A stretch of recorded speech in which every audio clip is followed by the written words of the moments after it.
me ask you, tuseme uko mahali and you need to call the police. Do you know how to call the police? Do you know how to call the police?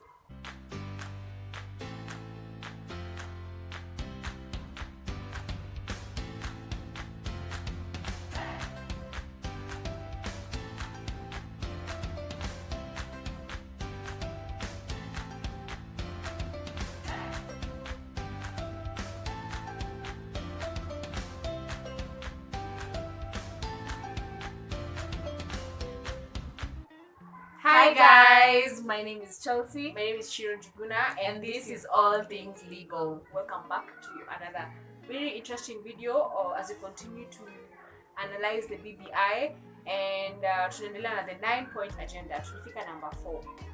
Yes. So sasa tunaendelea from number 5 until number 9. So until Number 9. Remember, we're trying to spark interest in you so that you're able to go out there and read and know for yourself. So we will not talk about everything that's inside this document. We're just highlighting, spark interest, spark a conversation, and then you can tell us your commissions. Tell us your opinion and thoughts in the description. In the description box, in the comment section. Yes, in the comment section. Okay, so shared prosperity. Yes, we will start with shared prosperity. The task force report noted that the single most important matter facing Kenyans when it comes to shared prosperity is generating sufficient jobs and employment, particularly for young people. As a first step to address these concerns, stakeholders supported the BBI task force proposals for a change in the economic paradigm. They called for a long-term economic development plan in which industrialization is aggressively and consistently encouraged and promoted. And this is what we were saying, that what tuweze ku make Kenyan stuff. Like, let's make things in Kenya. Let's not import everything. Let's make our own stuff. Can we? And then we wear our own stuff. Yeah. And our own stuff does not include. I have nothing against Mutumba. I love Mutumba. I'm always wearing Mutumba. That doesn't include Mutumba. Yes. But we're saying like things like Kenyan design that are actually but even just simple things like buttons, like underwears, hair socks. Let's make them here. Yeah. We don't need to go importing everything. The other day I learned that I saw a post on things that we feel are so Kenyan. Things like butter. Things like Unilever, that's Kiwi, Colgate,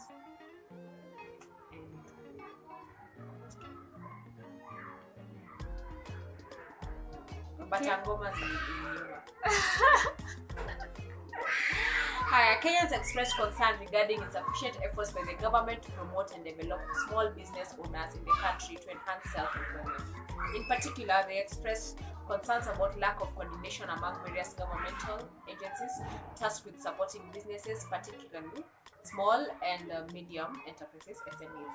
To address these challenges, Kenyans recommended the following specific measures. 1. Reducing the cost of doing business and impediments to starting enterprises. Let me tell you the number of clearances we need to start a business in this country. Documents in a car in transcripts campus. And every year you have to pay to renew. Second one, awarding at least 7 years tax holiday for youth-owned businesses. Yes. But we had a concern, how effective is that? I mean, most of the youth-owned, not most, but the common youth who owns a business, they don't pay tax. But so I'm thinking, if I am selling smokies by the roadside, but you pay those like to. I'm sure they don't just put up the smoky shop over there. I think most shops, most people who like vibanders, meaning there's someone who comes to collect like 100 bob. Is it every Scotch sure? But kuna mtu yukujia pesa. Okay, but is it worth it? I don't know. But I think this is targeting young people who are trying to start companies. I don't know if this addresses the smoky guy or the hookah or the person who sells in the market, or the person who does online business. Kwanza how to kwanza online business, how lipa tax, how are they taxed? They're not taxed. I know. Hata YouTube ndio inaweza kuanza kutaxiwa, I guess, from next year who earn from YouTube. Hapana, watching. But I don't think people who run an online shop, let's say on Instagram, just DM you for an order and enable like nothing else. I'm not after receipt stuff at Moving on, legally recognizing the home office as a place of business. Yes, please. Creation and promotion of business incubation and industrial parks for small-scale innovators and business owners. Developing and promoting a culture of saving and investment.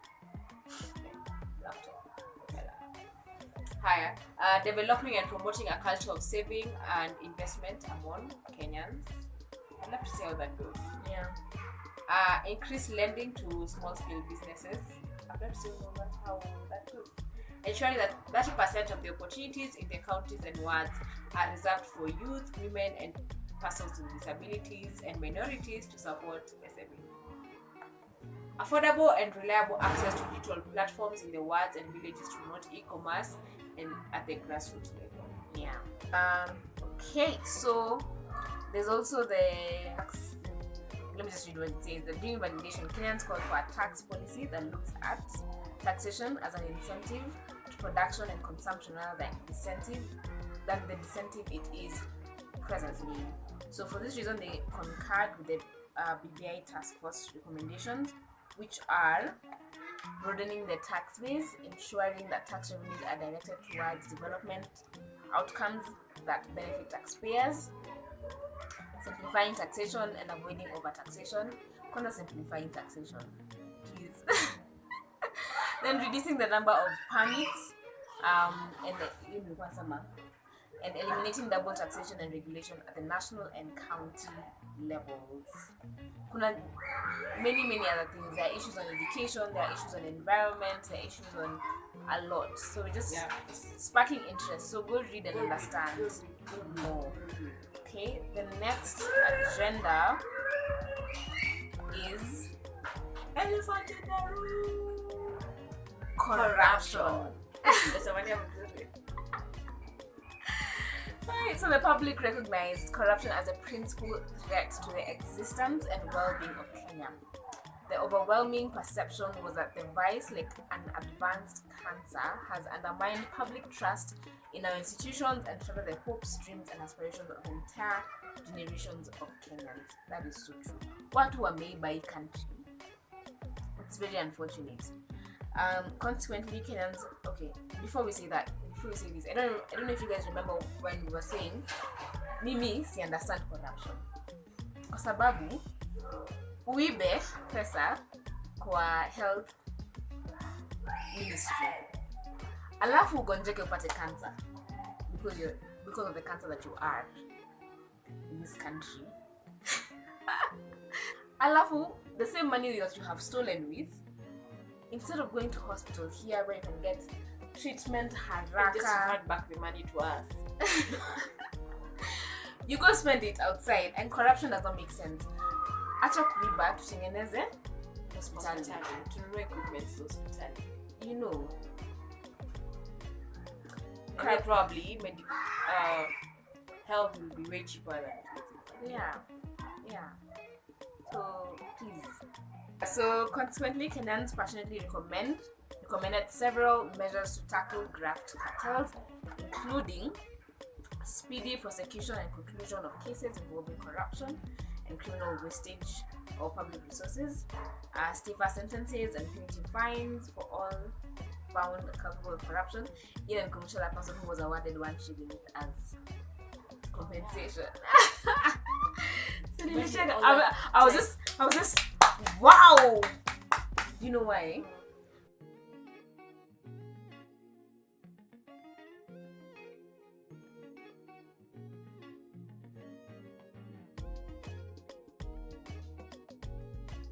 So I was just like, wow, this is creativity. This judge, what?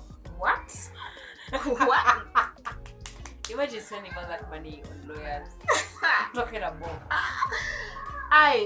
You actually can't buy anything. Bob Nilo Rapeng after me buying Goma ya 299. Anyway. But yeah, okay. The other thing is protection of whistleblowers, aggressive recovery of stolen public resources, restricting public officers from conducting any business with the government, digitization of all government services, which will not only help curb corruption but also bridge the gap in accessibility. This is true, because most times when you have to go through public officers, now they're entitled to be given something to fasten the process. Imagine was 125. And said hauna they packet kadogo. Now let me tell you, you're not poor, you're working in a government office, you have money to buy. No, wanapewa chai huko. Regulatory oversight of hata unapokuwa mkipea chai. Hey, corruption. Regulatory oversight of escrow and nominee accounts held or managed by professionals on behalf of their clients. Full implementation of the Bribery Act. Accountability mechanisms to put in place to monitor on a regular basis those given the duty and privilege of accounting for public resources. You know, something that our lecturer was saying is that sometimes inaweza kuwa 30% imepotea, yet the accounting is bad. So they don't have records of where the money went. So put a kazi. I want to record the money person so they can't explain. Me no good accountants who have a job. They keep record for every coin, every bob. So laws that compel the disclosure of the beneficial owners of corporate entities where such entities are under investigation for corruption and other crimes. Devolution. Devolution is one of the key discussion points of the 2010 Constitution. However, concerns were raised about various obstacles have hindered the devolved units from meeting the aspirations of the nation. This includes wastage of resources and debts, divergent views on the revenue allocation formula, spending that has failed to trickle down to the grassroots, poor planning, misdirected priorities, inadequate capacity to implement budgets, and ineffective oversight. Kenya therefore proposed the following interventions. 1. Increased allocation of funds to the county governments. 2. Periodic costing of national and county functions by the Commission of Revenue, Allocation, National Treasury and Control of the Budget. 3. Complete transfer of functions from the national government to counties, including restructuring and winding up of parastatals that still carry out county government functions. 4. Initiate reforms to ensure that counties become centers of growth and economic development. Also include governors as part of the security structure within the counties. 5. With regard to healthcare, it was generally agreed that there was a need to restructure NHIF and initiate reforms to improve service delivery in the counties, curb unrest in the sector, and enhance professionalism. Yep. So please read again and again, continue to say and know these things for yourself. Yes. So lastly, safety and security. So general view was that members of the public are grappling with a range of issues, among them natural hazards and disasters, food insecurity and drought, land fraud, and forceful dispossession occasioned by boundary conflicts and competition for water and pasture, violent crimes, unsolved murders, terrorism, cybercrime, runaway theft, and the proliferation of substandard goods. So consequently, there was a common understanding on the need for a new approach to provision of security.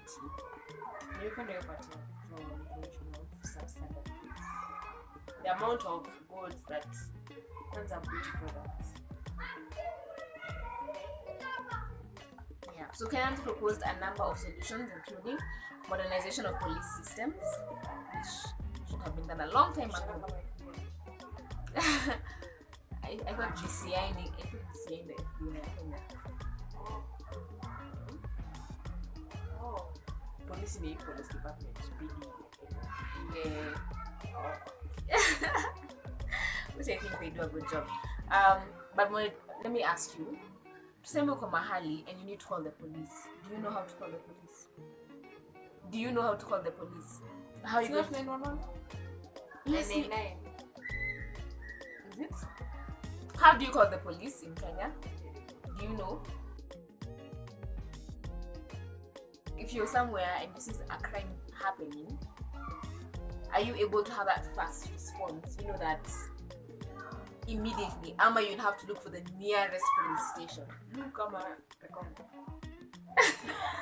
But you need police to come and intervene. But you know, most of the times what we do, We record. No, but this is you see more harm has been done before to end the police. So yeah. I think we should know how to. hey, this day and age, I am improved work environment for disciplined forces as a matter of priority, put in place accessible and well-resourced mental health and wellness counseling and treatment for police officers.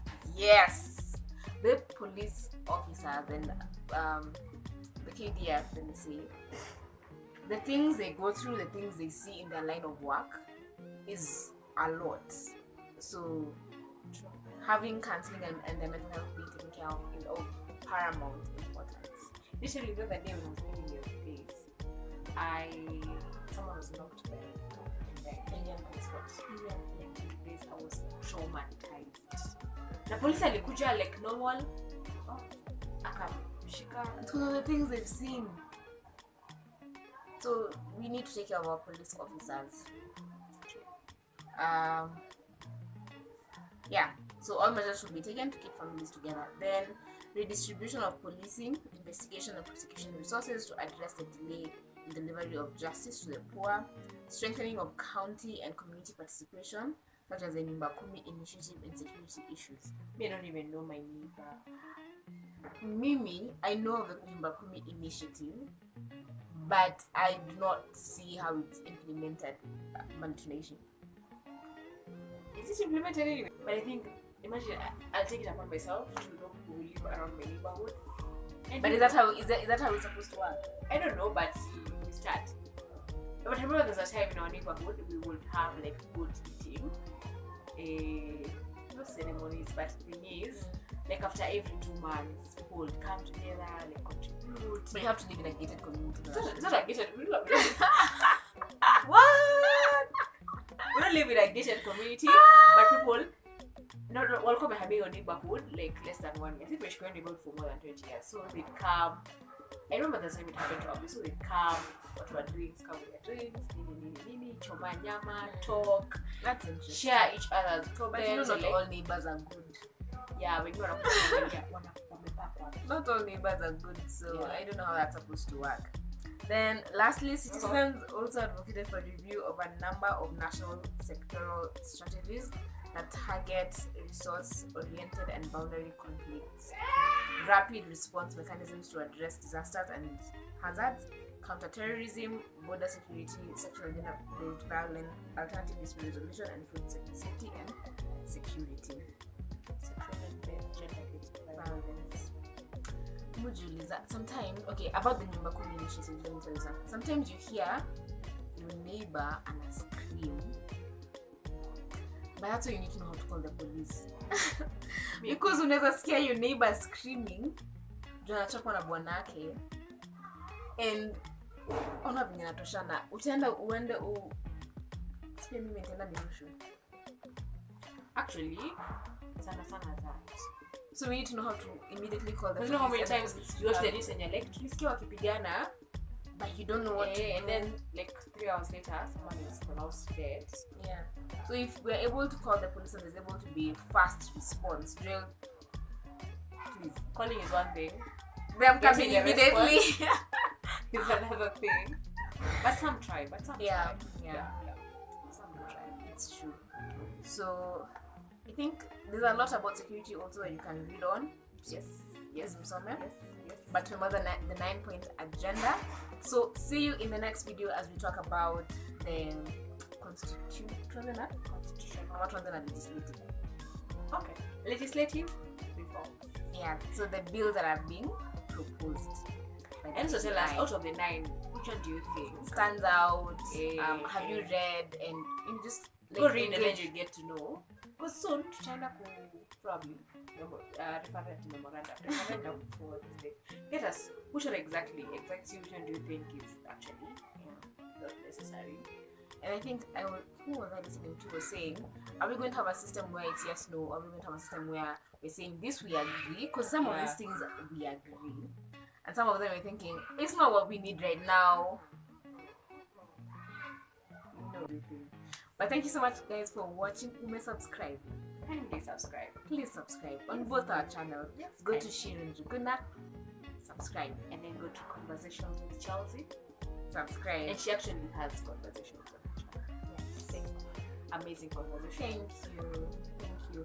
And hit the notification bell so that every time we post, you're able to and you're able to follow through the conversation. All right. See you in the next video.